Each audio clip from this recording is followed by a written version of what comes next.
The Soul Redeemer, Book 3, An Important Note. For those with assassin or warrior training programming, I am in no way suggesting or condoning killing of any kind. In the book, notice that Nicole no longer carried weapons with her.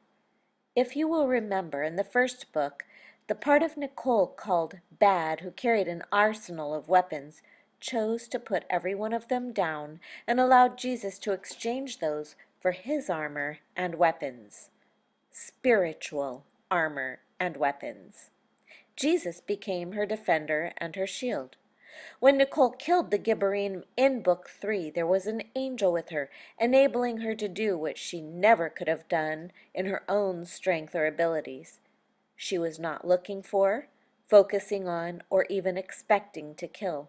Her focus was on following Jesus and being obedient to carry out the purpose he had moment by moment for her. Please understand that by the grace of God, when we surrender to him, he takes what Satan meant for destruction and uses it instead to destroy the kingdom of darkness, and then uses it for the building up of his own kingdom of light and life. In order to be used by God, each one of us must be willing to lay down the things we trust in, cling to, and rely on that are not a part of God's kingdom.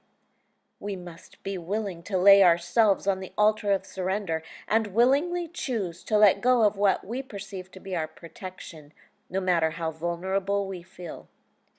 We must pray that we will come to hate the things of our past that we once loved, and to realize that anything we hold on to out of fear is false protection.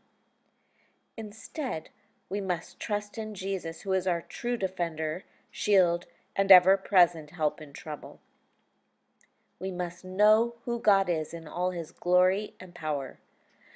We must know who we are as his children. Then from this place of truth, the grace of God will be the power at work within us, enabling us to do amazing things beyond our expectations and abilities, so that we can fulfill his will in obedience to him.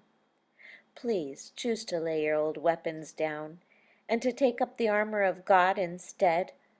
Please choose to trust in Jesus, who loves you and who is able to do exceedingly more than you can even imagine or ask or think.